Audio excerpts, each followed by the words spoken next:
Inflamación reversible.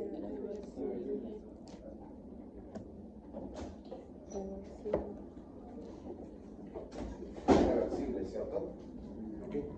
¿Y cuáles son los tres pilares que tenemos en asma?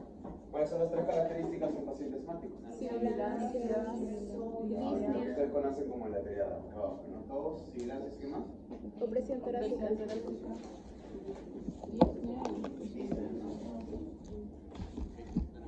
Pero ¿cuáles son los tres componentes fisiopatológicos que tiene el asma? Ok, broncoconstricción. ¿Qué más? Edema. Que es este aumento de la permeabilidad del capilar, ¿cierto?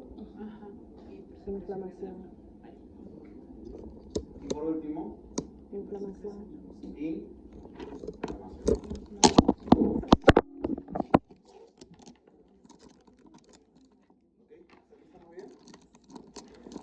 Entonces, ¿cuáles son los tres pilares del asma? Broncoconstricción, edema, aumento, que es lo mismo que aumenta la permeabilidad capilar. Y por último, inflamación. Entonces, ¿cuáles son las células que están relacionadas con todo este problema? A la cabeza, TH1, TH2. Luego, interleuquina. ¿Cuál es la interleuquina de la alergia? 4. ¿Qué más? EO. Sinófilo. Luego, masto. ¿Algo más? Neutrófilos no tanto. ¿Qué más?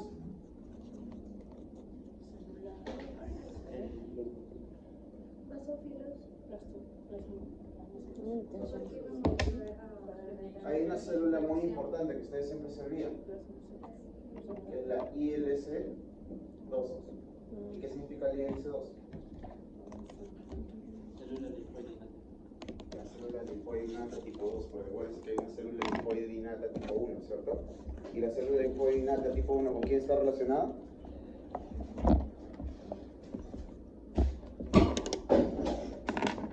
¿Con quién está relacionada la célula linfoidinata tipo 1?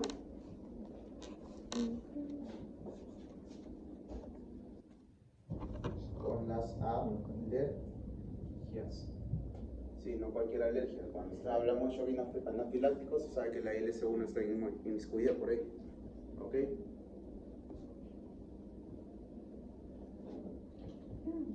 Entonces, ¿hacia dónde va a ir mi terapéutica?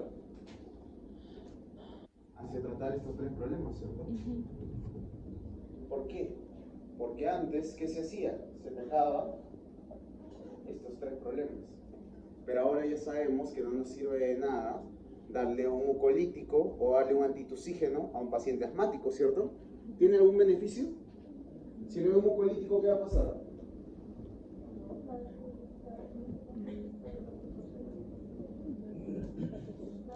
¿Cuál es la característica de los mucolíticos? Esa es su exposición de práctica en aula de la semana pasada.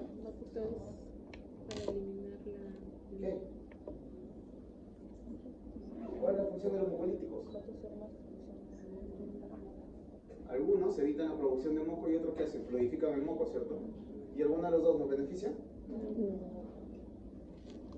Ok.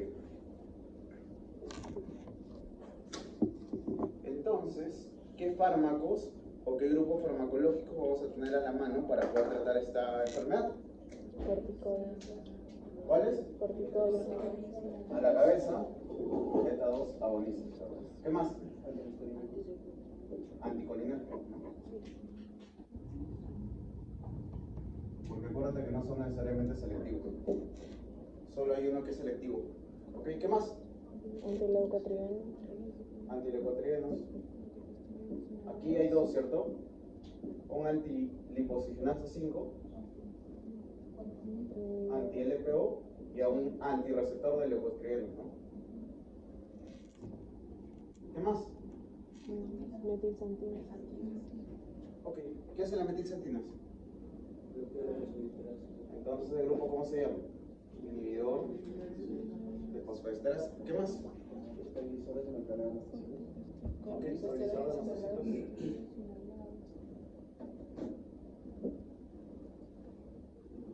¿Qué más?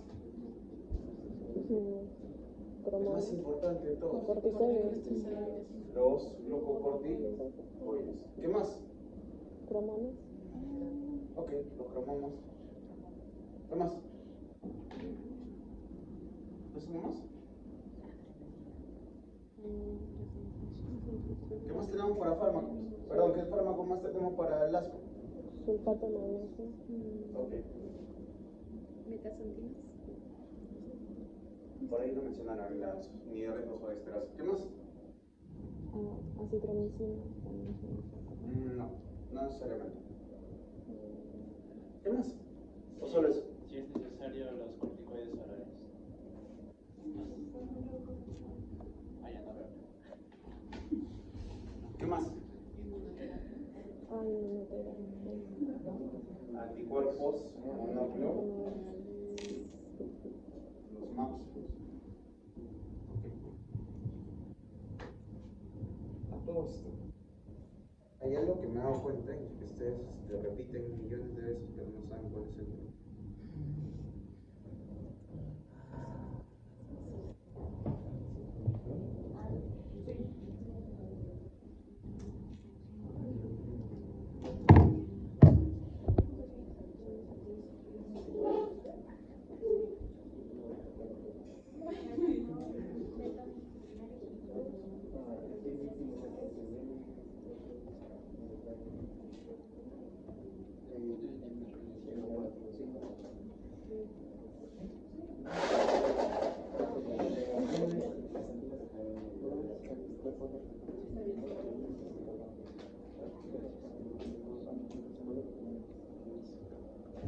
Miren la pizarra ya.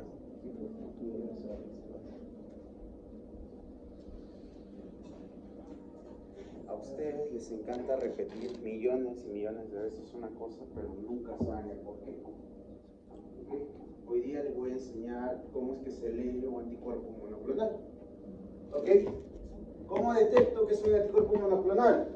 Al final tiene ¿qué cosa? MAP, ¿qué significa qué? Monoclonal antibody, ¿cierto? ¿Ok?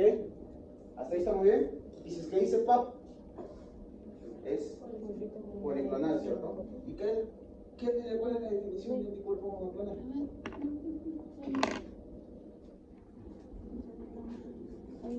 Me encanta que ustedes van a querer recetar el rituximab, o marizumab, teltuzumab o trastuzumab y no saben ni siquiera lo que es.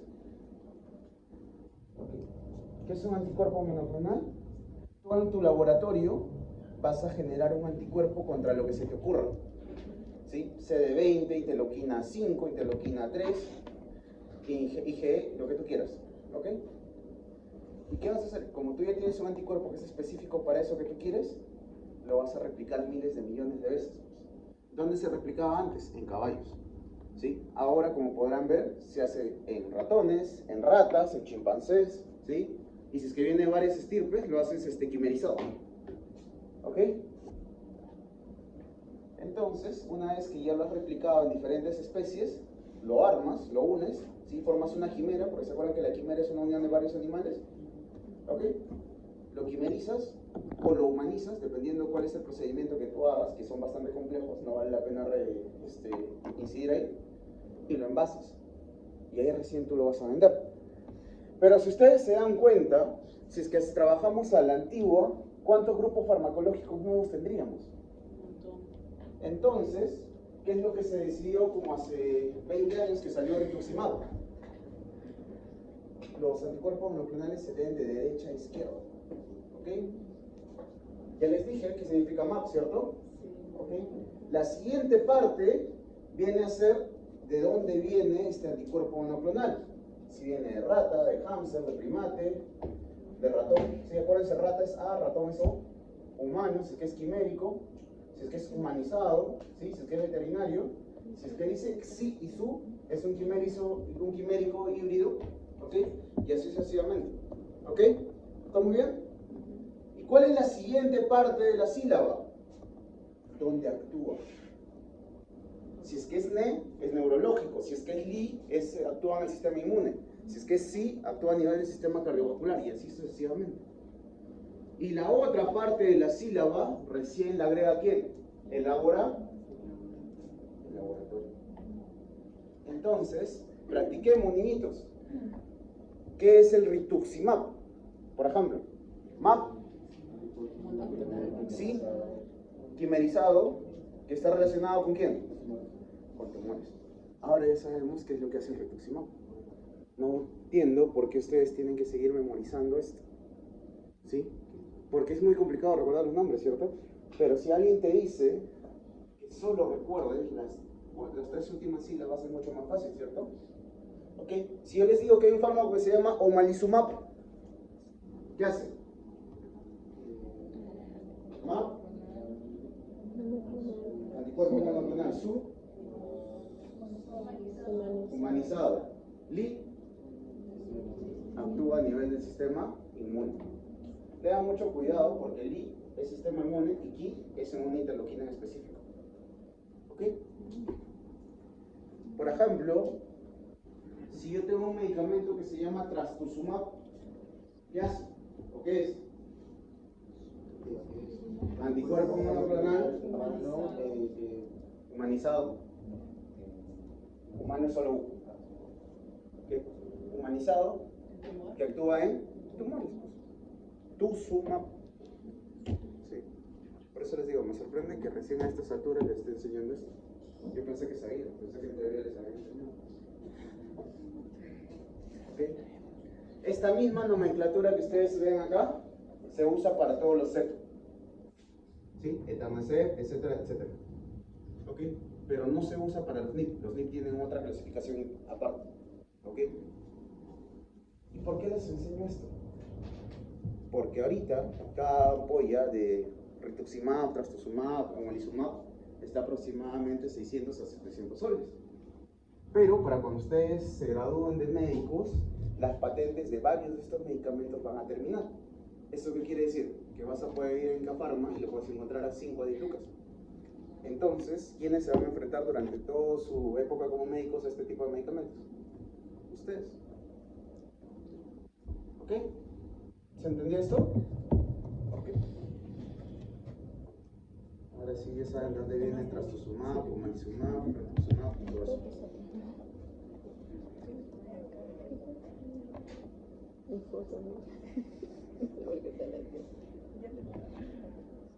Así sus profesores no les han dicho porque suena bonito ciertos.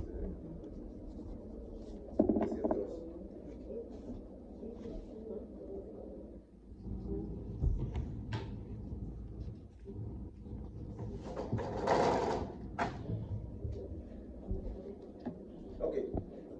¿Hasta aquí estamos bien? ¿Sí? Entonces, todos esos son los medicamentos que yo tengo a la mano para poder atacar el asma, ¿cierto? Vamos a desglosarlo poco a poco, ¿verdad? ¿Qué es un receptor beta 2? ¿Qué tipo de receptores?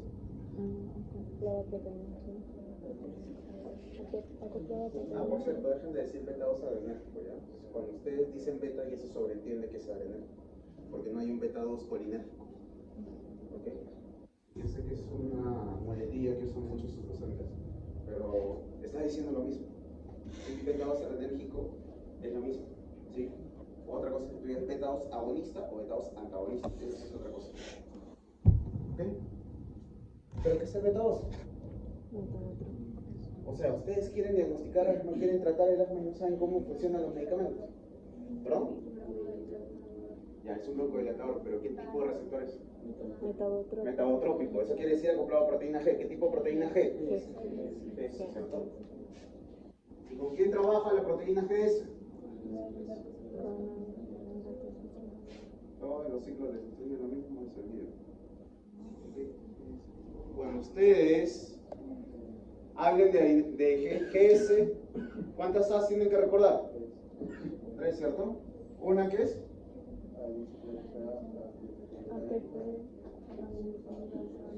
Okay, la primera es la adenilciclasa que convierte ¿qué cosa? ATP ¿y este estimula a quién? A la proteína quinasa A. ¿Ok? Así es como funcionan los receptor beta 2.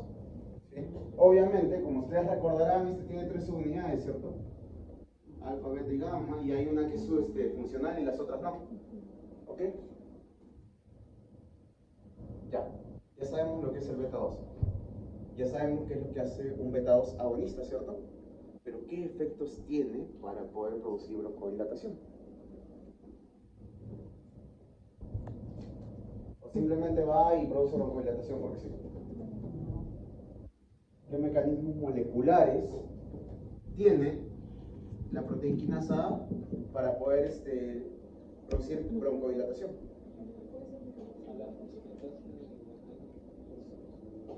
No estamos hablando de nivel molecular.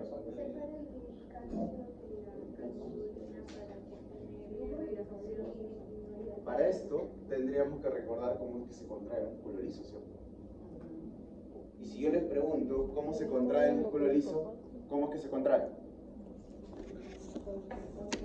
¿Se acuerdan de calponina, calesmona? ¿Sí? Quinasa, la unión de calcio con calmodulina, la quinasa dependiente de la cadena ligera de miosina. ¿Todo eso? Sí. Voy a asumir que sí se acuerdan, ¿ya? Ok. Entonces, ¿qué es lo único que tienen que recordar? El calcio que produce. Contracción, ¿cierto? Entonces, ¿qué es lo primero que va a hacer la proteína quinasa A? Disminuir la entrada de quién? El calcio. ¿Ok? Y si es que yo corto el potencial de acción, lo hago más corto, ¿se va a contraer o no se va a contraer? No se va a contraer, ¿cierto? ¿Y cómo hago eso? Abro los canales de quién? De potasio. ¿Sí? Si es que, perdón, abro los canales de potasio. Aumenta la concentración de potasio en la célula. ¿Y qué pasa si es que aumenta la cantidad de potasio en la célula? ¿La célula se va a contraer más fácil o más difícil? ¿Y por qué?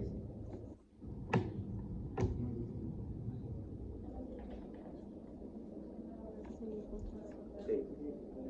Volvamos a su salón de Morfo 2, ¿ya? Tenemos despolarización y repolarización, ¿cierto? Despolarización, ¿por qué se caracteriza? Por ingreso de... ¿Y la repolarización? Salida de potasio. Potasio y salida de potasio. ¿Ok? Una consulta, niñitos. Si yo aumento la cantidad de potasio, ¿qué va a pasar con el potencial de acción?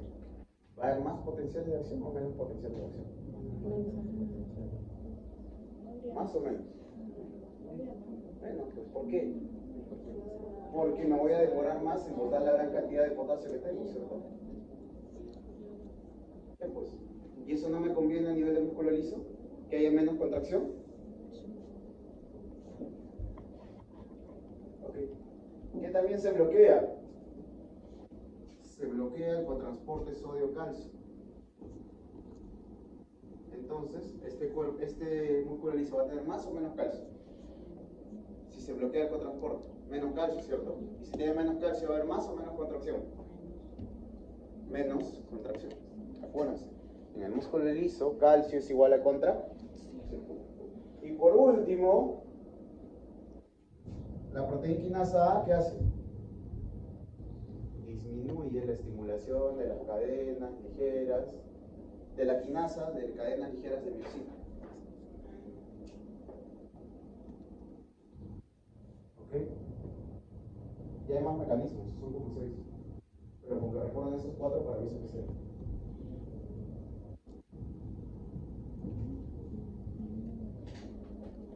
Ojo que como ustedes verán, hay cosas en las que yo profundizo y hay cosas en las que yo no profundizo a nivel molecular. Obviamente en las que yo profundizo les voy a preguntar. Así que en el examen final les puedo preguntar cuál de estos efectos no es propio del receptor beta 2. ¿Okay? Repasando. ¿Qué hace la proteína quinasa A? Disminuye la concentración de la función de la quinasa dependiente de cadena ligera de miosina, ¿cierto? ¿Y esto cómo se repercute a nivel de músculo liso? No hay contracción. Si no hay calcio, no hay contracción. Si te aumenta el potasio, tampoco hay contracción. Y si es que disminuye ese transporte de sodio-calcio, tampoco no hay contracción. ¿Okay? Y ustedes ya sabrán a estas alturas del curso que si yo le doy un agonista, ¿qué va a pasar? Va a ser lo mismo, ¿cierto? Y es por eso que los beta-2 agonistas actúan a este nivel.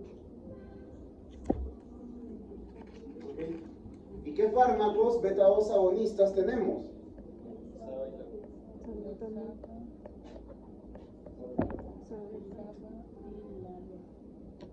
Y aquí te mato con esto.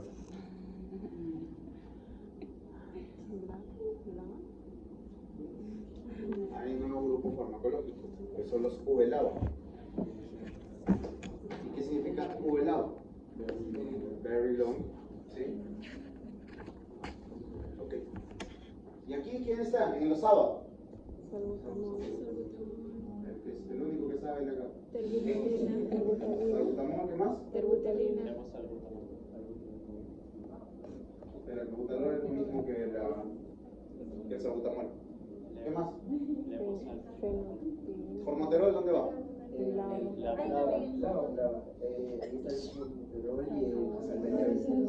Salud. Y aquí va fenoterol.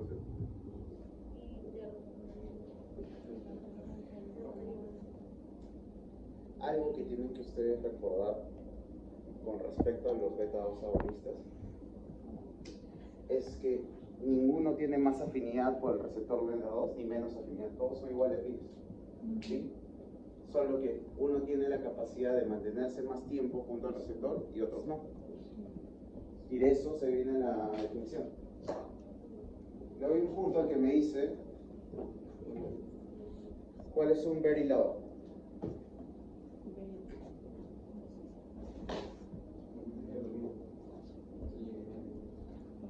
Que lo busques me va a demorar. Tenemos por ejemplo el bivaterol. ¿Ok? ¿Y cuál es la diferencia entre cada uno? El inicio de acción, pues. ¿Esto en cuánto tiempo inicia su acción? No su pico. ¿A cuánto empieza esa acción? Imagínate, si empezara a las 4 o 5 horas, el paciente estaría muriendo. ¿Aprox? ¿Cuánto? 15 a 30 minutos, ¿cierto?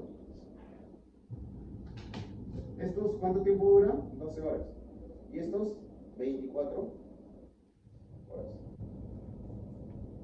El inicio de acción de los SABA es de 15 a 30 minutos, pero su pico de acción, como bien dijo su compañera, ¿cuánto es? 4 o 6 horas. Y es por eso que si viene un paciente que ha tenido una crisis, ¿cómo le vas a recetar el medicamento? ¿Cómo le vas a dar? ¿O no le das medicamento para casa? ¿Qué le vas a decir que haga? Depende del tipo de crisis que tenga. Por ejemplo, si es leve, sería un SABA de un SABA más inhalado. Si en el caso viene por emergencia, que tiene disnea, ya está mal y no puede ni siquiera hablar, sería darle formoterol. Okay. ¿Y cómo le das el sábado? ¿Cuántos pasos? ¿Cuál es la dosis de sábado? 12 a 4. ¿Dos nada más? 12 a 4. Dos y se van midiendo cada cierto tiempo. Sí. Cuando lleguemos a los steps vamos a ver esto, pero es importante que lo sepan. Ok. Una cosa que ustedes tienen que recordar sobre los SABA, ¿qué cosa es? ¿Cuánto del medicamento aproximadamente es lo que se absorbe? Porque no todo se absorbe, ¿cierto? ¿Cuánto se absorbe aproximadamente? 40, de 10 a 20%. ¿Y por qué? Porque lo demás es Ok, lo demás se ve glúteo. ¿Y por qué se ve glúteo? ¿Y cuál es la importancia de la urocámara?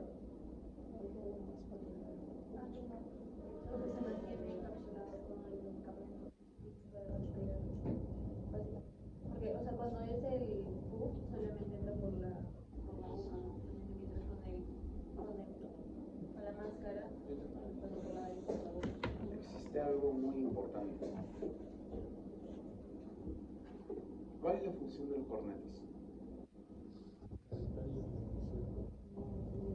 La una es calentar y la otra es filtrar, ¿cierto? ¿Cómo filtran? ¿Y qué filtran? Partículas grandes, partículas pequeñas, partículas intermedias. ¿Partículas grandes?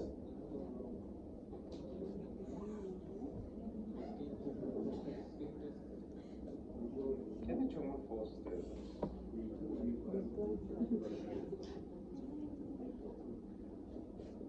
Cuéntame, ¿cuál es la función de los cornetes?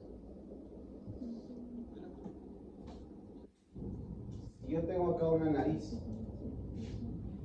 acá está su hueco y sus pelos, y acá están 3 cornetes, ¿no?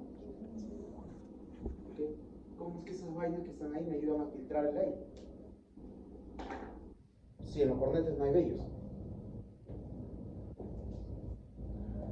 ¿Nunca se ha puesto a pensar eso? ¿Y qué partículas se filtran?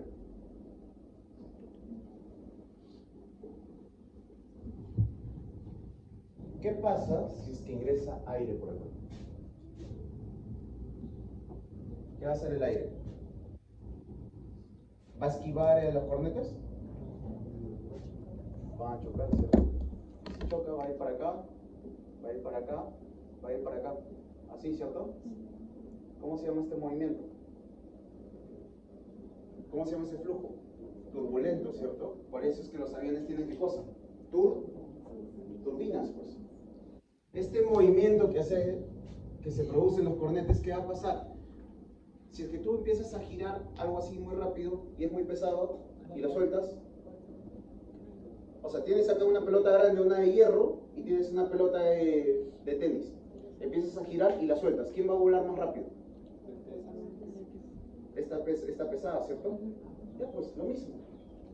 ¿Qué va a pasar si es que entra una partícula grande? Va a ser el flujo turbulento y va a terminar estrellándose con alguna de las partes de la nariz, ¿cierto?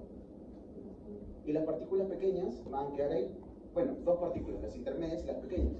¿Y cuáles llegan hasta la base del pulmón? ¿Cuáles? Las pequeñas, ¿cierto? ¿Y a partir de cuánto considero yo una partícula pequeña?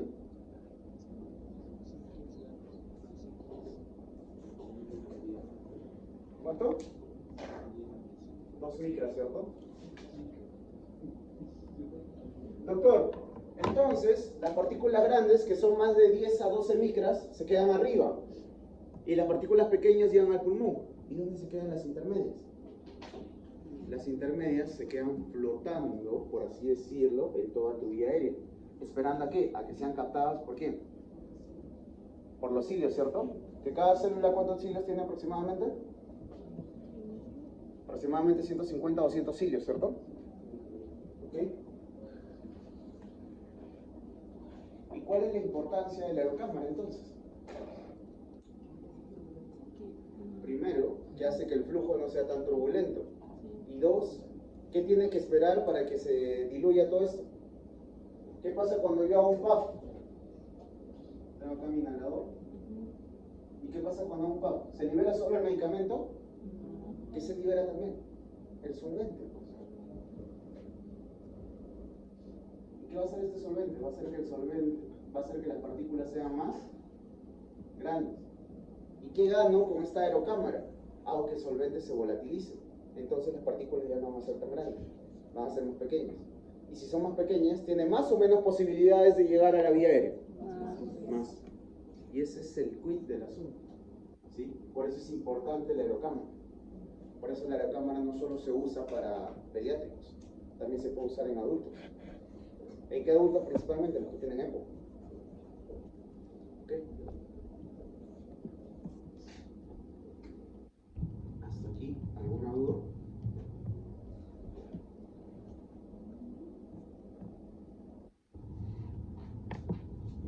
¿Puedo borrar? ¿Sí?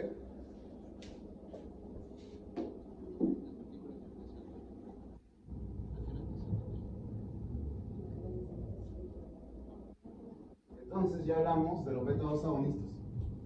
Ahora ya saben cuál es la función de los cornetes, ¿no?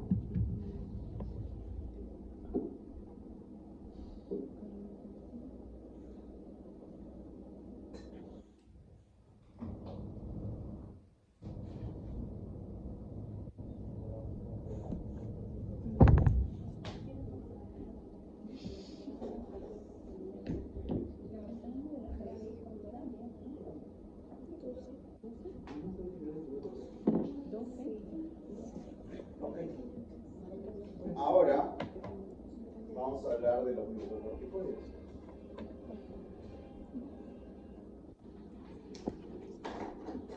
Cuéntenme, ¿dónde está el receptor del glucocorticoide? Te vuelvo a ver en WhatsApp, te boto el salón. ¿Dónde está el receptor de los glucocorticoides?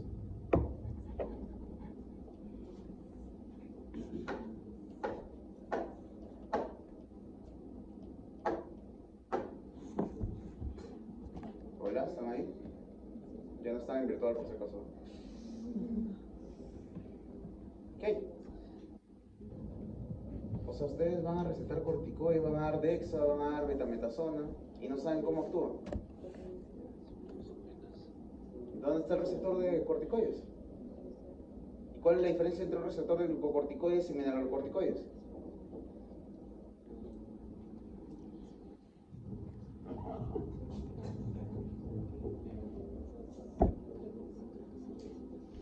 ¿Dónde está el receptor de glucocorticoides?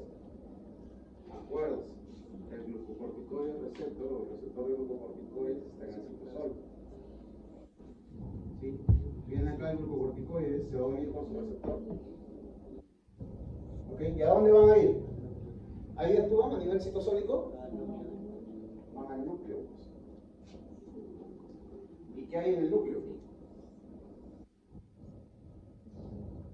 ¿Por qué se va al núcleo?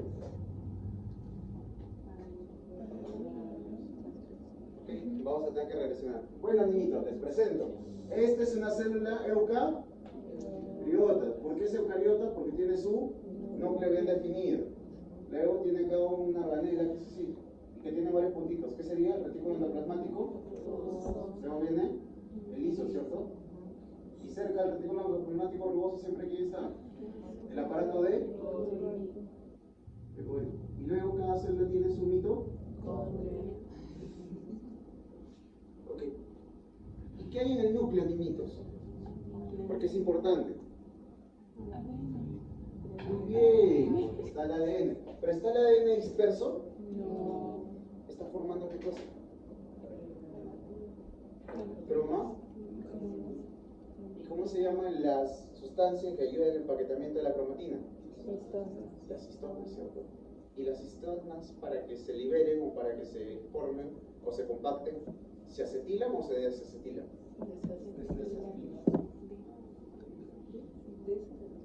Se desacetilan, ¿cierto?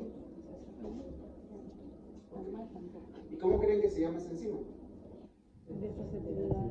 La histona acetil transferasa. ¿Ok? Pero si yo quiero tener un efecto a nivel nuclear, ¿tengo que acetilar o desacetilar? ¿Tengo que compactar el ADN o tengo que liberar el ADN?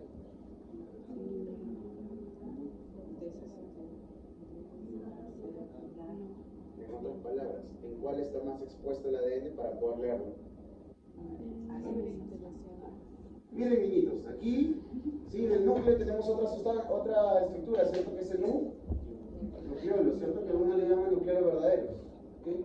Y aquí está formando esto que está acá, ¿cierto? ¿Sí? El doble ADN de cadena, ¿cierto? Y si es que se acetila, se va a formar así.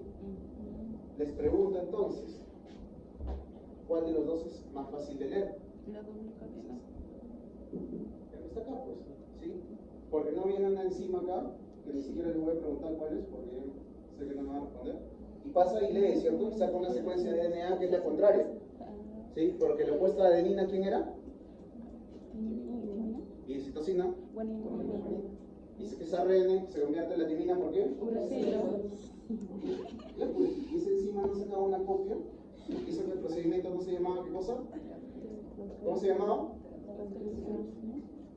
¿Transcripción o traducción?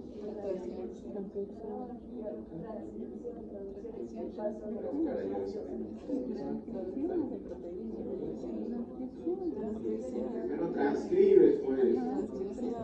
Y luego, ¿y quién se encarga de la traducción? Ribosomas, ¿cierto? Ok. Entonces, si es que está empaquetado, ¿esta enzima va a poder leerlo? No, ¿cierto? Entonces, ¿qué creen que hacen los glucocorticoides? ¿Inhiben o estimulan al HAT? La inhiben el HAT, exacto. ¿Okay? ¿Y quién tiene la capacidad de estimular al HAT? En el caso que estemos en una célula de tejido inflamatorio. ¿Quién desencadena la respuesta inmune?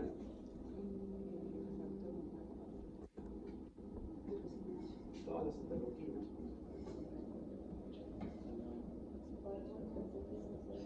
Hormonas, interleuquinas, citoquinas, como ustedes quieran llamar.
Ok.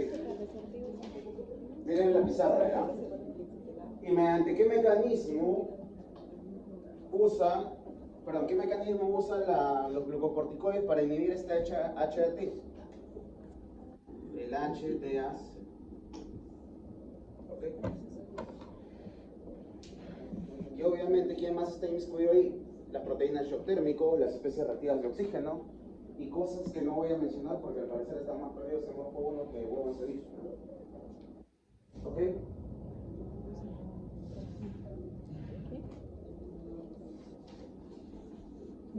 ¿Y qué significa CBP?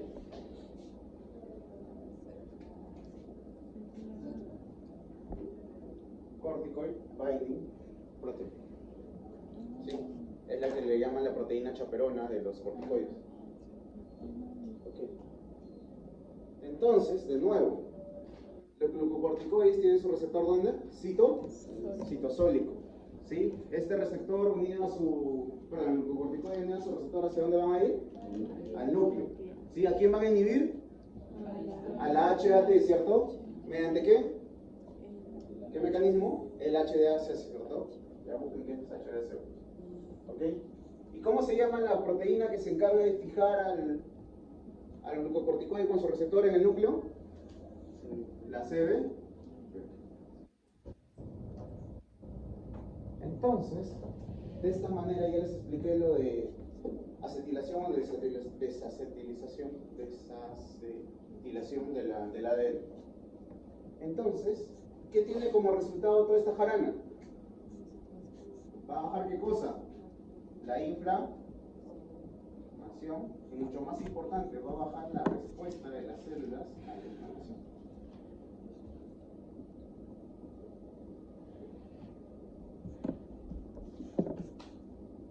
Ojo, que no es que se baje totalmente la respuesta inflamatoria, ¿sí?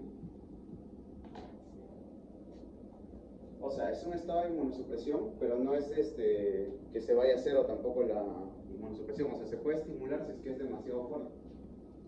¿Ok? Por eso es que el paciente que tiene corticoides, ¿sí? Todavía tiene algunas defensas que puedan reaccionar. Y si quieren más información, ¿a qué gen a qué gen inhibe principalmente? ¿Qué era GMSSF? CSF. Factor estimulador de colonias de mastocitos y granulocitos. Casi, granulocitos, monocitos. ¿Ok? ¿Se entendió? ¿Ok?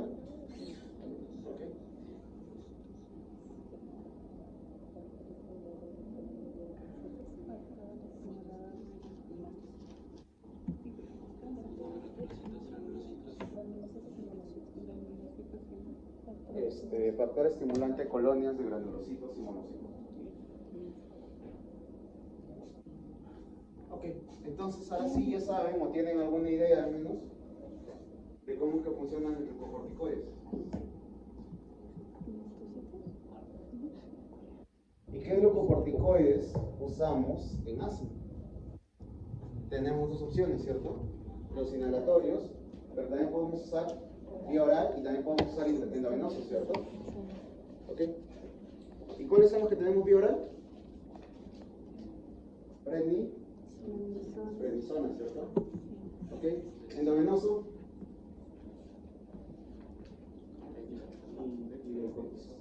Hidrocortisona o dexameta. A todo esto. Hablando de eso, ¿se acuerdan de la equivalencia de corticoides?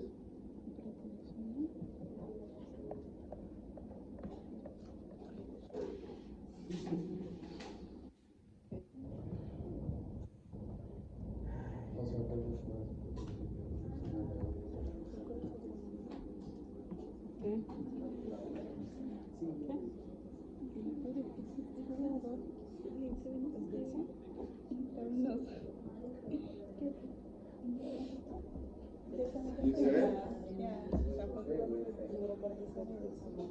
Ya. Ok.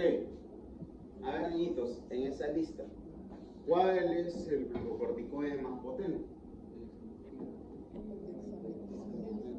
La dexametasona, ¿cierto? Porque necesitas menos dosis para poder dar el medicamento. ¿Ok? Luego, ¿cuál es el menos potente de todos? ¿Cuál? La cortisona. ¿Okay? La prednisona más o menos, ¿cierto? ¿Okay? ¿Y para qué les sirve esto? Porque en algún momento ustedes van a usar corticoides y los corticoides no se dan por darlos, ¿sí?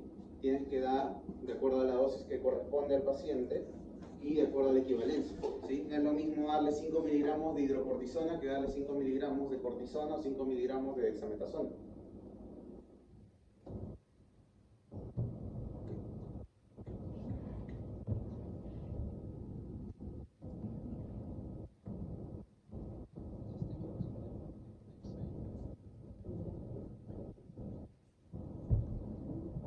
Me he olvidado.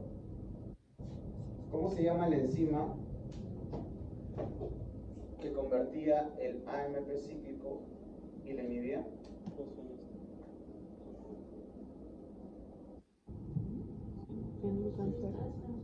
Fosfodiesterasa.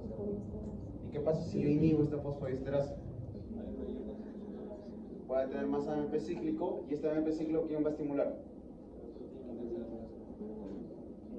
Entonces sí tienen el mecanismo de acción de los inhibidores de fosfodiesterasa. ¿Y cuál es el ejemplo de los inhibidores de fosfodiesterasa? Las teofilina.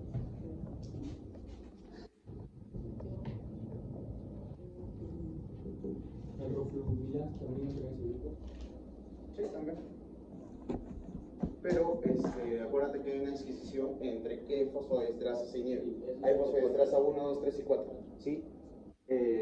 Los que me acabas de mencionar, que siempre me olvido sus nombres, es fosfodiesterasa 4. ¿Sí? Mientras que los otros estimulan a todas las fosfodiesterasas.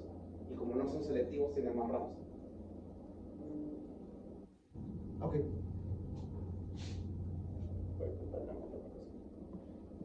Entonces, ya vimos fosfodiesterasa. Ya vimos corticoides. Ok. ¿Podemos ver anticolináticos? ¿Sí?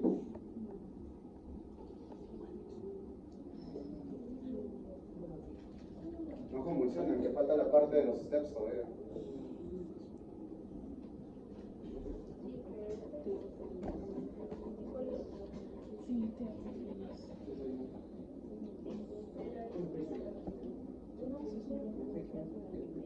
Ahora sí ya saben las partes de la célula, los dejo ahí para que recuerden.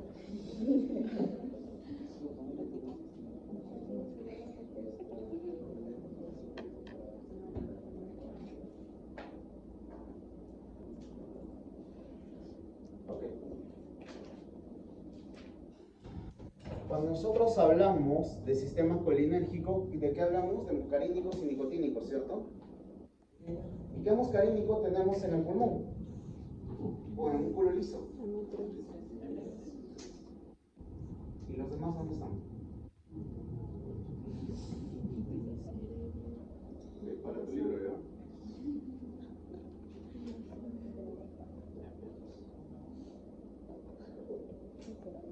Okay. El M1 y el M5 siempre están en el sistema nervioso central, ¿ya? ¿Cuál es la diferencia? Que el 5 está ¿dónde? En el ojito.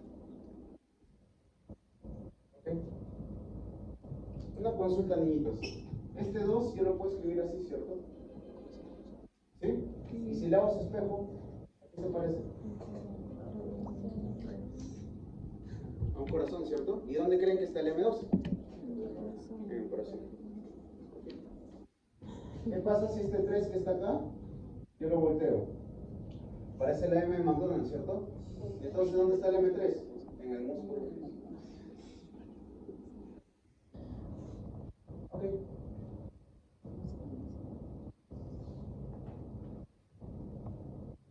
Si yo dibujo así el 4 y le hago su espejo, parece una P, ¿cierto? ¿P de qué? De páncreas. Okay. Ahora sí ya saben dónde están los muscarínicos. ¿Qué tenían que recordar sobre los muscarínicos? Que estos que estaban acá, los impares, eran G, Q, ¿cierto? Y los pares eran G, I.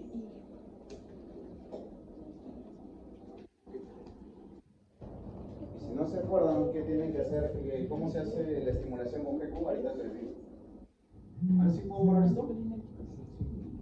¿Sí? ¿Ya recordaron dónde están los muscarínicos?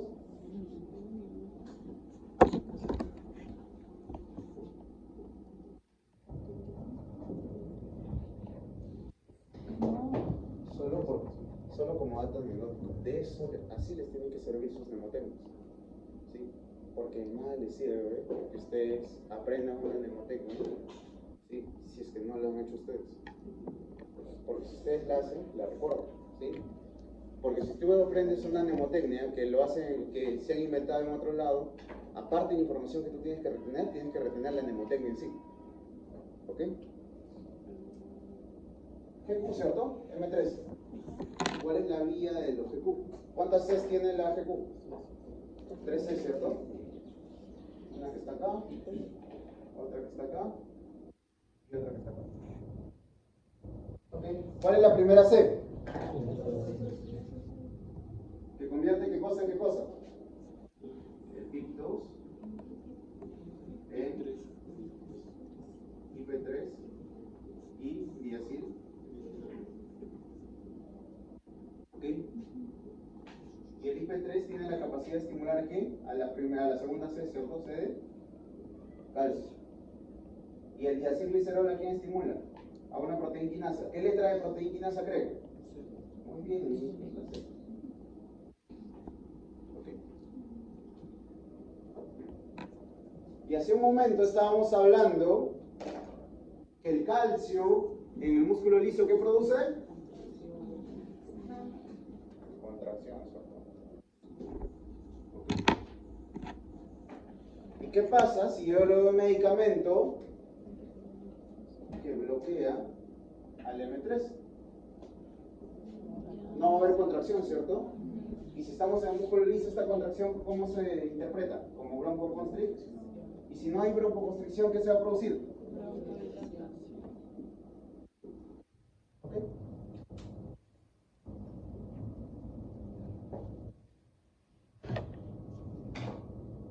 Broncodilatación. ¿Y qué representantes tenemos acá?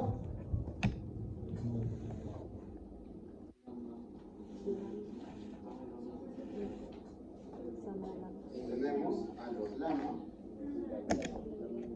y a los... ¿Cuál es un ejemplo de un sama? Hipertrofia.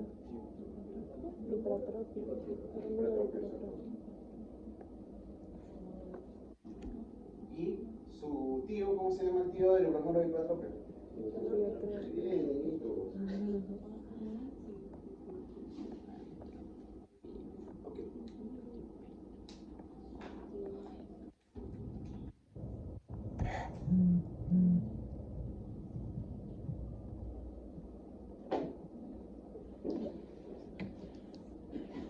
qué les suena el tropio? ¿No le suena a atropina? Al inicio, cuando se empezó a buscar tratamientos para el asma, se usó atropina en los pacientes. Que genial, producía broncodilatación, ¿cierto? Pero ¿qué más produce la atropina? Un síndrome anticolinérgico, sequedad de boca, ¿sí? Taquicardia, y puede producir hasta convulsiones, ¿cierto? ¿Cuál es la mnemotecnia para recordar la intoxicación por atropina? Loco como una cabra, seco como qué? Un hueso. Como un hueso. ¿Ok? ¿Qué más? Seco como hueso, rojo como diablo. Rojo como diablo. Un poco apócrifa su mnemotecnia, pero bueno. Ok. Entonces, ¿qué dijeron? ¿Qué hizo la industria farmacológica? Dijo, ok, no voy a usar esto y voy a convertirlo por un compuesto cuaternario. ¿Y cuál es el compuesto cuaternario? Ipratropio y tiotropio. Primero se descubrió el ipratropio y luego el tiotropio. ¿Qué tiene más acción? ¿Pero más tiempo de acción? Tiotropio. ¿Cuánto aproximadamente? Casi 24 horas, mientras que el otro es de 8 a 12, ¿cierto? Ok. No, tiempo de acción. Duración, no inicio de acción. Inicio de acción, el SAMA es aproximadamente 15 a 30 minutos, mientras que el LAMA es aproximadamente 2 horas. Pero se dejaron de usar en asma, pero ¿en qué pacientes sí se usa este medicamento? En EPOC, sobre todo en crisis de EPOC, ¿cierto? Okay. ¿Alguna duda más sobre anticolinérgicos?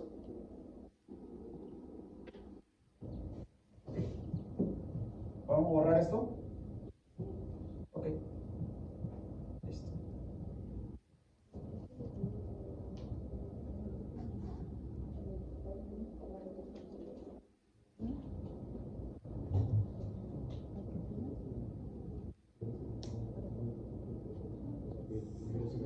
Ok. Aquí chiquita nada más. ¿Qué hacía el sulfato de magnesio? No se sabe el mecanismo de acción, ¿cierto? ¿Pero qué hace a nivel del sistema al nivel del músculo liso? El calcio. Listo. Tienen suerte, no tienen que saber más. ¿En qué se usa el sulfato de magnesio? En crisis asmáticas refractarias a tratamientos de primera línea. ¿Sí? O en crisis asmáticas, ¿sí? En emergencia, ¿cierto? ¿Qué tipo de emergencia te puede producir una crisis asmática? O una crisis asmática severa como se debe. ¿Qué tiene que tener? 1, tórax silente, ¿cierto? ¿Ok? ¿Qué significa tórax silente? Que cuando tú auscultas, el pulmón no pasa nada. No hay nada de ello. ¿Sí? Ese paciente se te va a morir en 15 minutos. ¿Ok? ¿Qué otra cosa tienes que encontrar para que sea una emergencia relacionada con el asma? Pulso paradojal. ¿Ok? Si no saben qué es pulso paradojal, ya les enseñamos por 3, es el momento para que aprendan. ¿Ok? Pulso paradojal, y obviamente el siguiente paso, que es ¿qué cosa? Paro cardiorrespiral. En cualquiera de esos dos, los dos primeros principalmente es sulfato de magnesio. Pero siempre a la cabeza que va, un SABA, ¿cierto? Okay.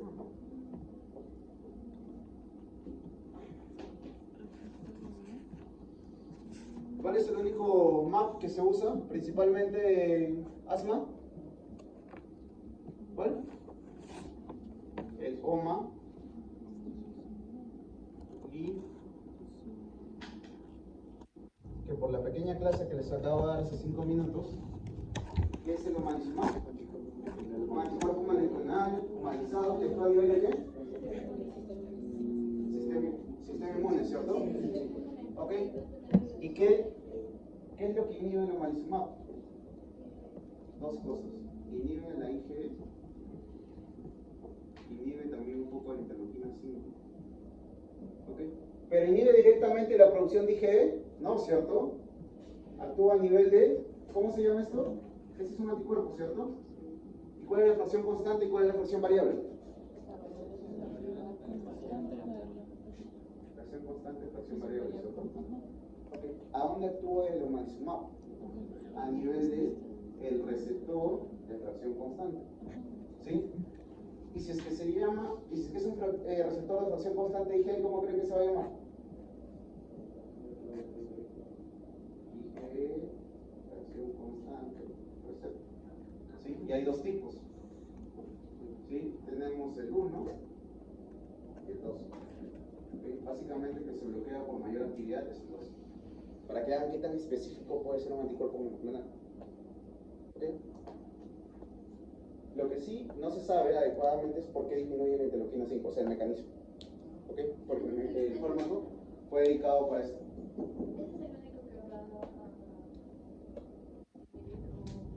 O sea, el anticuerpo monoclonal más usado es ese.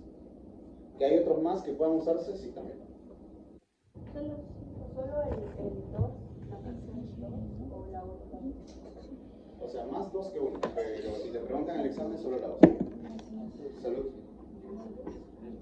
¿Sabes que si te mueres, la promoción lleva tu nombre?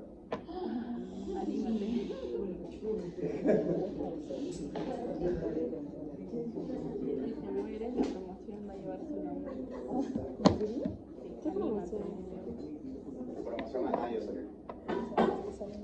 Sale tu foto en el día de la graduación.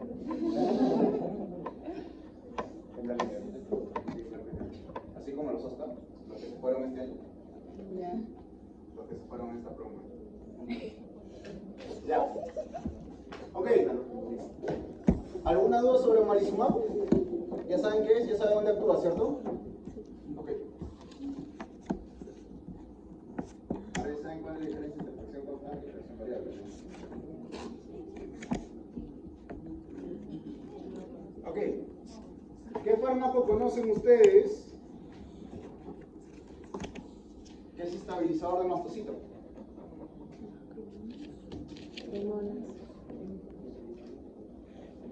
Cromonas. No es solamente. Si no, los antihistamínicos se usarían en asma.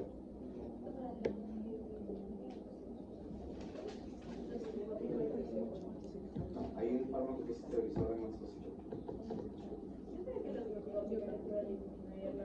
Las cromonas.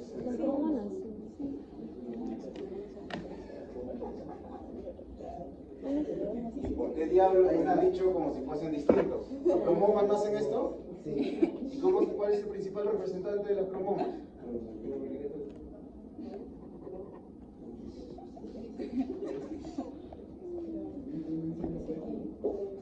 Para todos que si no me dan cuenta, ustedes siguen haciéndolo así, pelotodos.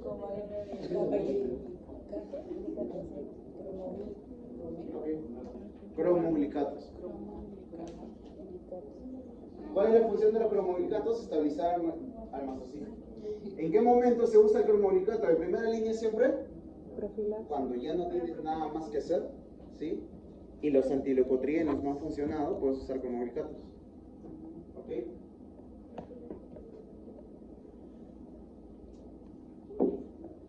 Por cierto, ¿qué secreta el mastocito? Ahora sí lo que tú dijiste. ¿Qué más?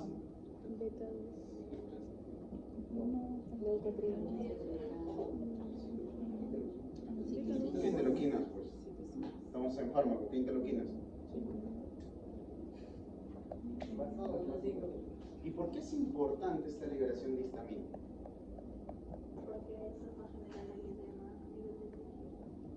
Aparte de eso, porque el mastocito tiene la capacidad de ¿qué? De autoestimularse. Entonces el mastocito puede estar él solo y él solito generar una gran cantidad de histamina. ¿Sí?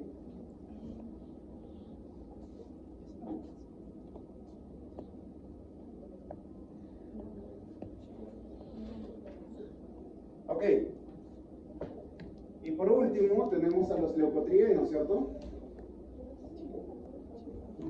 ¿Y cómo se obtienen los leucotrienos?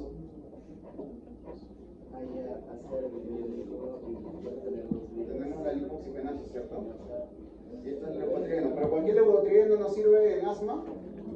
El leucotrieno D4, ¿cierto? ¿Ok? ¿Y qué más? La prostaglandina D, ¿cierto? Ok. ¿Y qué pasa si yo inhibo a la lipoxigenasa? No va a haber leucotriena, por ende no va a haber broncoconstricción y no va a haber prostaglandina D, por ende no va a haber inflamación. ¿Ok? Y tenemos dos opciones. Lo inhibimos acá o simplemente inhibimos los receptores del ETD4, ¿cierto? Sí.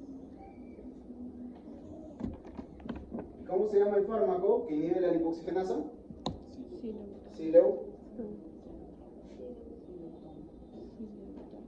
Y el que inhibe al receptor de los glucas, ¿cierto? Sanfilucas, montelukast. Okay. Mientras uno inhibe la producción de leucotrienos, el otro inhibe los receptores de leucotrienos. ¿Cuál de los dos, mediante ese mecanismo, creen ustedes que es el más efectivo? Parecería silotón, ¿no? Pero en realidad es los glucas. ¿Por qué? Porque es más específico, porque bloquea ese receptor. ¿Sí?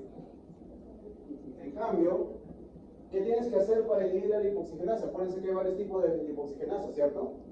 Hay la 5 lipoxigenasa, la 3 lipoxigenasa y una lipoxigenasa. O le llaman lipoxigenasa 1, 2 y 3, dependiendo qué libro estén leyendo. ¿Ok? Y no siempre va a ser específico como un anticuerpo monoclonal. ¿Ok? Entonces, ¿cuál es más efectivo? Los glucas, ¿cierto? ¿Ok? Hasta aquí estamos bien. ¿Sí? ¿Ok? ¿Funcionaron? Ahora sí, puedo borrar esto que está acá.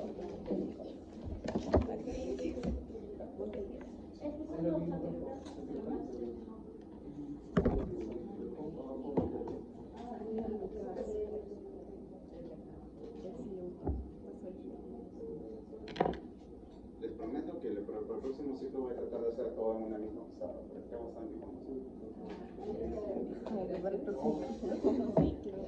Sí, sí. Es una invitación para que el próximo ciclo no. ¿Por qué te mando foto? ¿Porque te vas a ir un año de vacaciones?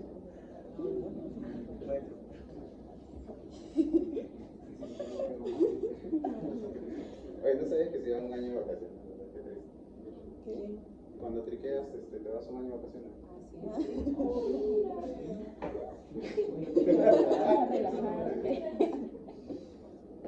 A recuperar energías. Para que pienses en lo que has hecho, te vas un año de vacaciones.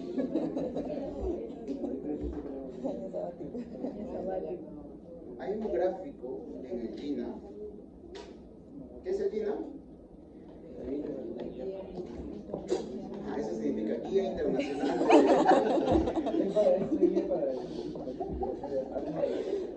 Ustedes se pasan, ¿verdad?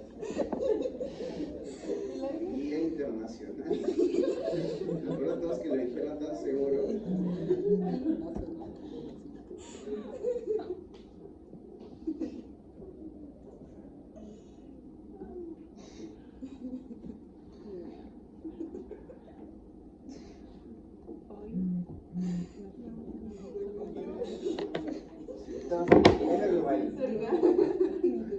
Ahora sí saben qué significa GINA, ¿no? Guía Internacional, ¿no? Esa delegada. La delegada fue la que respondió. Sí. Lo tendré en cuenta para cuando.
se ubiquen un poquito, ¿sí?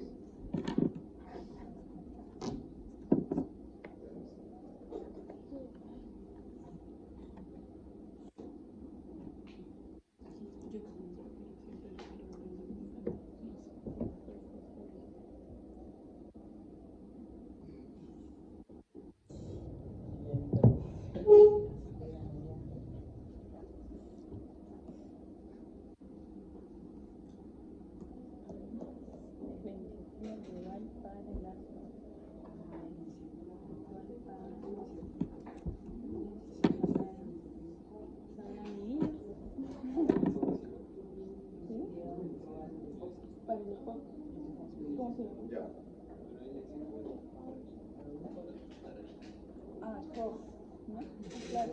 Aquí están los otros anticuerpos monoclonales que también se usan en asma, ¿ya?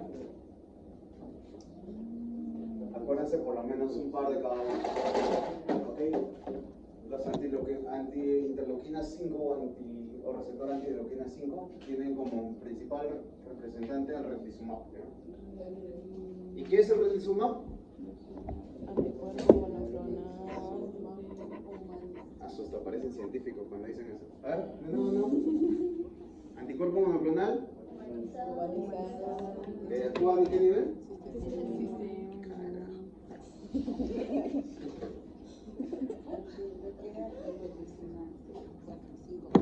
Ya, hay también un receptor anti-interleuquina 4, ¿sí? No se sabe bien cuál es la función de la interleuquina 4, ¿sí? Pero también se usa. ¿Ese sí es humano? Sí. A veces cuando no se puede poner como liumab, lo pueden invertir, ¿no? Es interleuquina, ¿sí?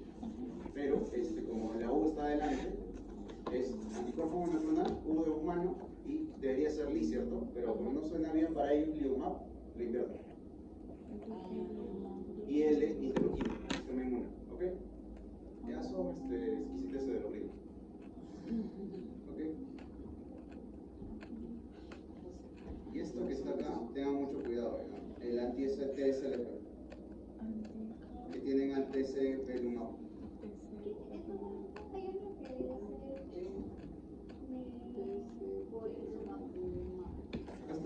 Antiterleuquina 5. Pero el más usado de todos ese es el reslizumab, por eso te lo mencioné. ¿Y qué tienen que tener en cuenta cuando ustedes quieren escoger un anticuerpo monoclonal? Miren, estas son las opciones que tienen, ¿ok? Y tienen que tener en cuenta que el paciente, para que recién empiece a tener efectos, son por lo menos 4 meses de tratamiento. ¿Y qué es lo que tienen que ver? Que lo pueda pagar. ¿Por qué? Porque normalmente lo puedes extender hasta 6 a 12 meses, ¿ok? Si es que responde. Pero ese gráfico no era el que yo quería. Miren, de verdad, si ustedes quieren solo resumir esto, esta página de esto es Nature, ¿sí? El árbol de decisiones. ¿Ok? Paso 1, paso 2, paso 3. Acuérdense que en todos los casos, sí o sí tienes que primero confirmar tu diagnóstico que sea asma. ¿Sí? Estás tratando cualquier otra cosa. Y ahí te dice el diagnóstico diferencial. Por ejemplo, por ahí está hay un asma perimenstrual en las mujeres. ¿Okay? Hay asma ocupacional y todo eso. Para que vean que asma es bastante complicado. Pero Gina de verdad te resume bastante bien eso. Inés Internacional, ¿ya? Es de iniciativa global, ¿okay?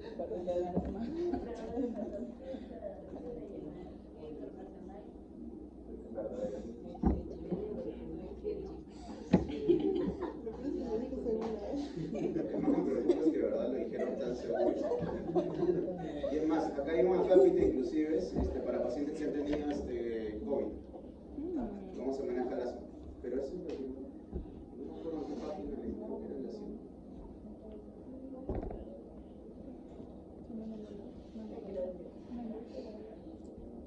Ah, acá está.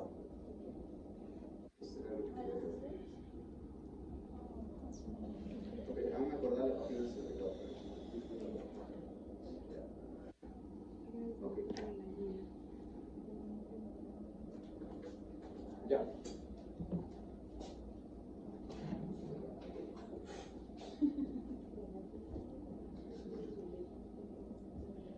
Ustedes, cuando tengan que dar un tratamiento de asma, van a tener dos tracks.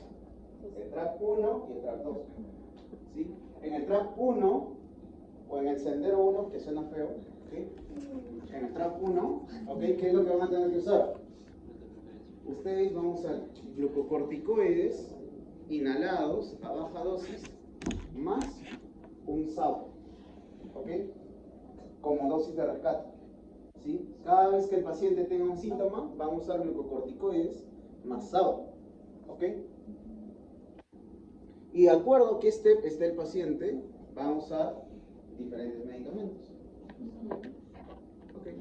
Por ejemplo, vamos a tener el step 1, ¿sí? Ahorita vamos a ver a qué paciente lo trato como step 1, cuál como step 2, o cuál como step 3 y así sucesivamente. ¿Ok? Pero acuérdense los steps así como están ahí primero. En el step 1, ¿qué doy? Corticoides inhalados a baja dosis con SABA cada vez que el paciente tenga necesidad, ¿cierto? Como dice ahí, a necesidad, a demanda. ¿Ok? Si es que tengo el step 2, ¿lo uso a demanda? Ya no, ¿cierto? Si no, lo uso como dosis de mantenimiento. ¿Ok? Pero mira, desde el step 2, ¿qué te dice? Que ya puedes añadir un antileucotrieno. ¿Por qué? Porque se ha demostrado que los antileucotrienos disminuyen la necesidad o la concentración de glucocorticoides que tú puedas necesitar para tener el mismo efecto. Entonces tiene sentido, si es que lo vas a usar como mantenimiento, darle antileucotrienos, ¿cierto? ¿Ok? ¿Está muy bien? Ese es el step 2. ¿Qué dice el step 3? Sí saben inglés, ¿no? O sea, ¿cuál es la diferencia? Que aquí vas a usar dosis medias de corticoides, ¿sí? Y vas a usar formoterol también. ¿Ok? ¿Formoterol qué es? ¿LAO o SABA? LAO. ¿Ok? Ya cambiaste el SABA por LAO. ¿Ok? Pero sin embargo, ¿qué vas a seguir usando en caso de que lo necesites? Glucocorticoides inhalados y SABA, ¿cierto? Okay. Mira, y en el step 4, ¿cuál es la diferencia? Sigues usando a dosis media, pero ¿qué le agregas? Tiotropio, o también ya le agregas constantemente a dosis de mantenimiento leucotrienos, ya no necesidad, sino unos, ¿ok? Y si el paciente sigue jodido, ¿qué haces? Primero tienes que fenotipicar la enfermedad, pues, ¿sí? Tienes que hacer otros diagnósticos diferenciales. ¿Y qué significa fenotipicar la enfermedad? Porque ustedes a estas alturas de la vida ya sabrán que hay dos tipos de asma, ¿cierto? El asma intrínseco y el asma extrínseco, ¿sí? Uno que se le llama el asma del adulto y otro que se llama el asma del niño. En uno tiene que ver interleuquina 5 y el otro tiene que ver el eosinófilo, ¿ok? Si no saben de qué estoy hablando, revisen. ¿Ok? Y aquí, en el step 5, ¿qué te dice la guía? Hermano, dale con todo. Anticuerpos monoclonales, interleuquina, antileucotrienos, anti-IgE, lo que se te ocurra. Tienes que escoger un anticuerpo monoclonal, tienes que dar corticoides a grandes dosis, tienes que usar LABA y puedes usar antileucotrienos o tiotropio. ¿Sí? Por lo menos 4 medicamentos. ¿Ok?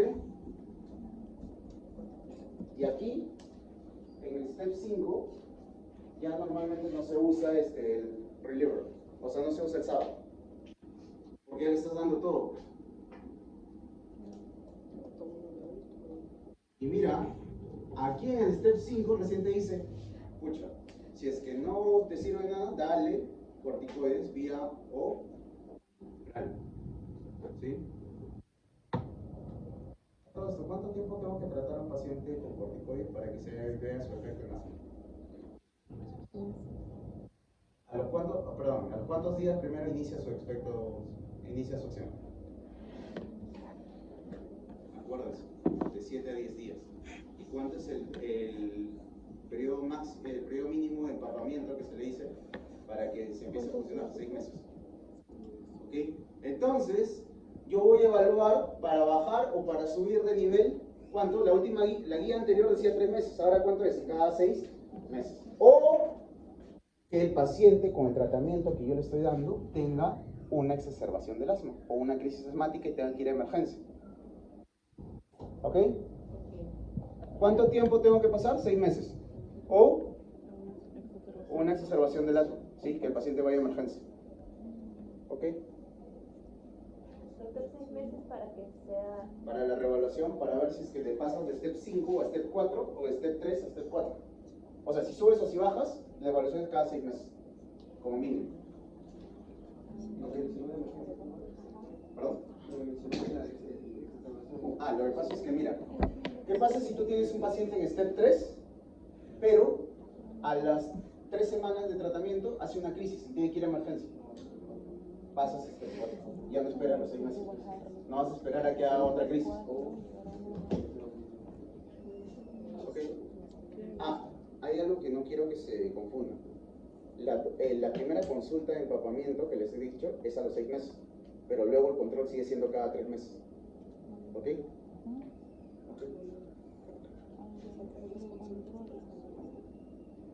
Doctor, ¿qué mencionó de los corticoides? Que iba a haber su acción a los 6-7 días. Se inicia su acción a los 7 a 10 días, pero su pico máximo para hablar que hay efecto a nivel de asma es a los 6 meses. Ok, miren, en la parte izquierda, ¿sí? Ustedes van a tener que ver, ¿qué cosa? ¿Qué dice acá? Primero, antes de tratar el asma, tienes que confirmar que sea asma, ¿sí?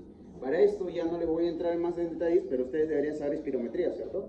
Cuando el BF1, el índice de tifenol, cuando es obstructivo, cuando es restrictivo, menos 80%, etcétera, etcétera.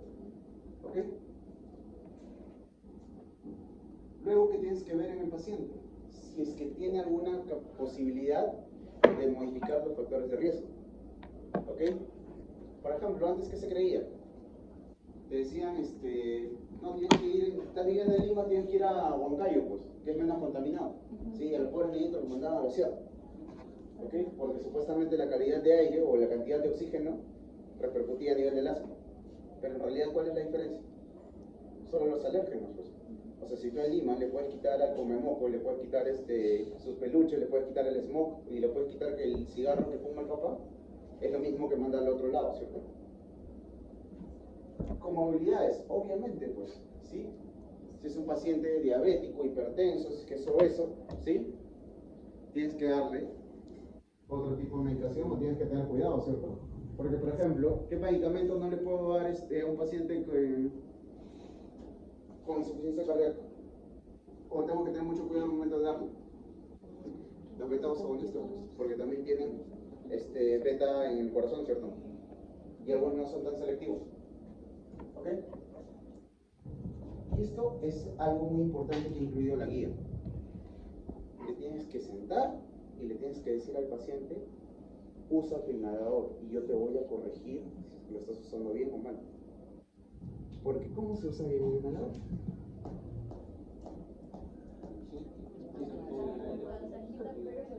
Ya, lo agitas, luego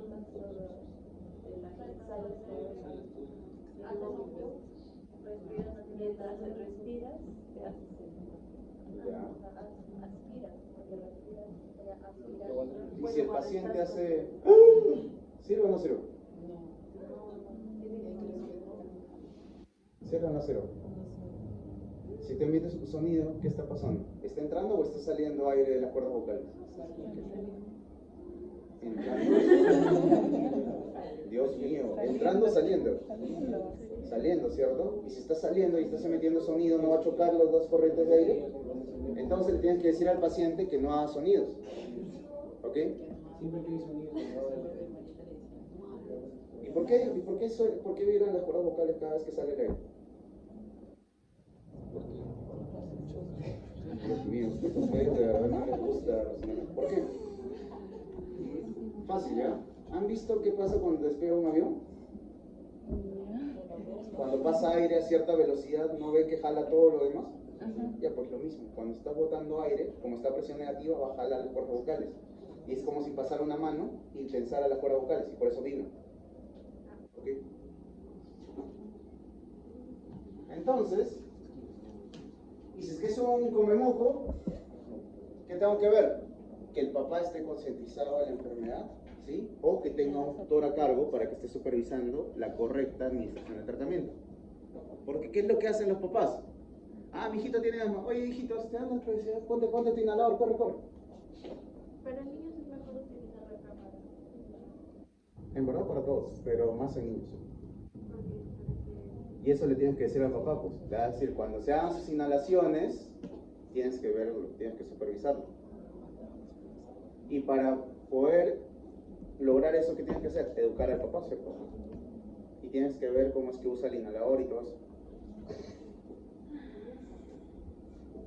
Ok, una vez que ya tienes eso bien estadificado, ¿qué vas a hacer? Decidir si le doy step 1, step 2, step 3 y step 4, ¿ok? Vamos con las preguntas y vamos bajando, ¿ok? Doctor, ¿y por qué no aparece step 5? ¿Qué les dije sobre el step 5? Si el paciente ha tenido que ir a emergencia y ha tenido tórax silente, ha tenido pulso para bajar, sí o sí empiezas con step 5. No hay más vuelta que dar, ¿sí? ¿O en qué caso usas step 5? En caso que el step 4 falle, ¿cierto? ¿Y cómo se sabe que el step 4 ha fallado?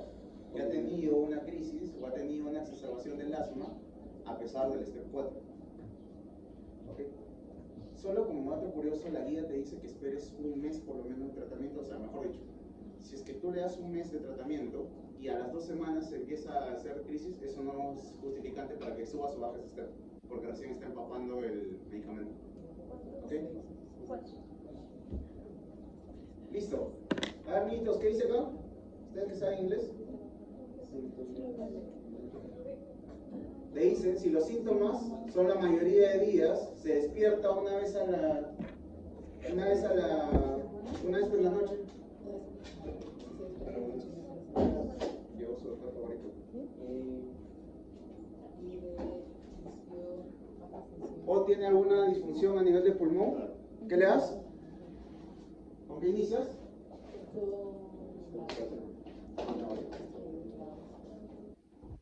Ahora estoy de regalo, ¿no? ¿Ah? Ahora estoy de regalo. ¿Me gusta recoger?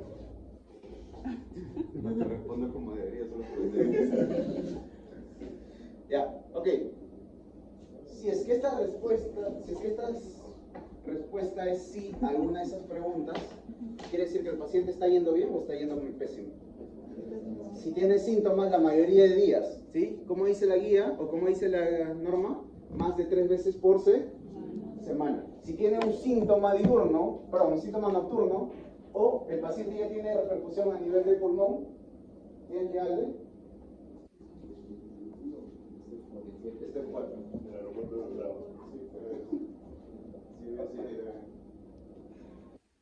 Ok, ¿estamos bien? Entonces iniciamos step 4. ¿Ok? Si es que la respuesta es no, todavía podemos evaluar step 3 o step 2. ¿Ok? ¿Qué pregunta vamos a hacer para ver si es que iniciamos step 3? ¿Qué dice ahí? Si los síntomas son la mayoría de días, se despierta en la noche, pero solo una vez por semana, ¿sí? Iniciamos step 3. ¿Ok? Y si es que te dice y si te dice que no, bajas. Y te dice que los síntomas son 2 veces al mes, como mínimo, inicias step 2. ¿Sí? Y si te dice no, mis síntomas son esporádicos, doctor. ¿Sí? Siento que me cierra el pecho una vez al mes. ¿Sí? Pero solo diurno, ¿cómo lo inicio? Con step 1. ¿Cuál es el step 1? Que tome glucocorticoides inhalados, perdón, que reciba glucocorticoides inhalados y usados. ¿Sí? A esa parte del gráfico tómenle foto porque eso no venía en la guía del 2022.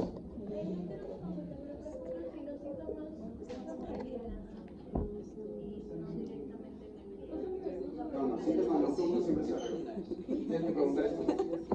O sea, síntomas nocturnos siempre van para step 3 o step 4. En mi caso,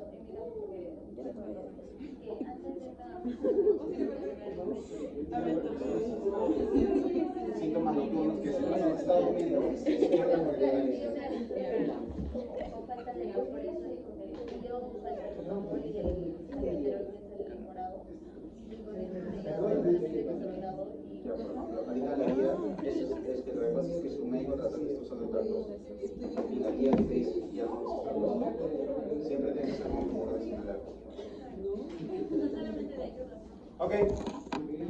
¿Se entendió esto? Ahora ya saben cuándo dar step 4, step 3, step 2 o step 1 y qué medicamentos se usa en cada uno de los steps. ¿En cuál se usa todo? En el 5, ¿cierto? Ese paciente está jodido. Pero acuérdense que aparte de darle todo, tienes que hacer ¿qué cosa? La fenotipicación de la enfermedad.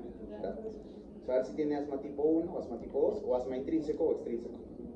¿Ok? ¿Qué página es? 64.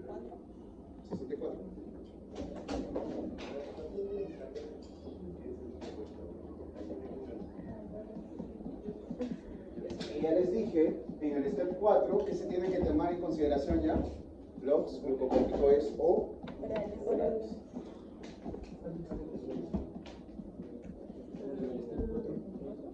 En algunos casos en el step 4 sí. ¿Por qué te dicen? Pero, ¿cuál es la diferencia con el step 5? Que en el step 4 lo vas a dar, ¿cuánto? Por periodos pequeños. ¿Sí? Unos 10, 15 días nada más. Mientras que en el step 5 ya le das permanente. ¿Ok? Entonces, doctores, ya hemos entendido qué es el asma, ya hemos entendido cuáles son los fármacos, hemos entendido cuál es el mecanismo de acción de cada uno de los fármacos y ya sabemos más o menos cómo decidir qué darle y qué no darle a un paciente. ¿Ok? Hasta aquí, ¿alguna duda? ¿Consulta? ¿Algo que no les haya quedado claro sobre asma? Cuéntame. El 4 dice que solo se puede dar, bueno, que el tratamiento dura cuando 10 a 15 días. O sea, el tratamiento con glucocorticoides orales. 7 a 10 días.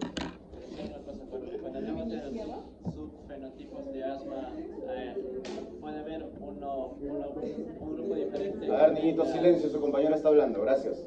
O sea, hablamos de un asma en diabetes o un asma no alérgico, ¿puede haber un fármaco que tenga más eficacia que otro?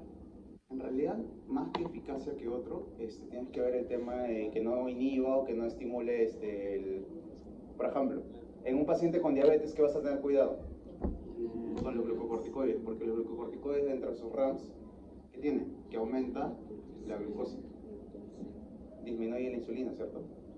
Pero, a su vez, tienes que tener mucho cuidado con qué. Normalmente los pacientes con diabetes tienen insuficiencia renal, ¿cierto? Y los pacientes con insuficiencia renal son retenedores o botadores de potasio. Retenedores de potasio, ¿cierto? ¿Y cuál es un RAM normalmente en los pacientes con beta 2 que usan beta 2 agonista? Hipo y hiperpotasemia. Hipopotasemia, ¿cierto? Y el paciente puede ser que tenga los picos altos de potasio y que solo bajen cuando tú le das corticoides y te da una falsa normalidad. Eso es lo que quiero que entiendan, ¿sí? Que todo está engranado. Y si se dan cuenta, ¿sí? ¿Para qué he usado las diapositivas o la guía? Solo para recordar esto, porque esto sí, esto es memoria. Pero todo lo demás es razonado. ¿Sí? Porque si ustedes lo razonan, se van a acordar toda su vida. Si ustedes tratan de memorizarlo, le va a servir para el examen y luego no le va a servir. ¿Alguien levantó la mano por ahí? Doctor, pero ¿por qué en este 4 tan pocos días de glucocorticoides dice que hace diferencia en el asma a los hijos? No, los glucocorticoides inhalados son los que hacen diferencia a los 6 meses. Al step 4 sí o sí le vas a dar glucocorticoides inhalados. No le vas a quitar nunca los glucocorticoides inhalados. Al contrario, a los glucocorticoides inhalados le estás agregando glucocorticoides orales. Bajo riesgo-beneficio de los síntomas o de los RAMs sistémicos.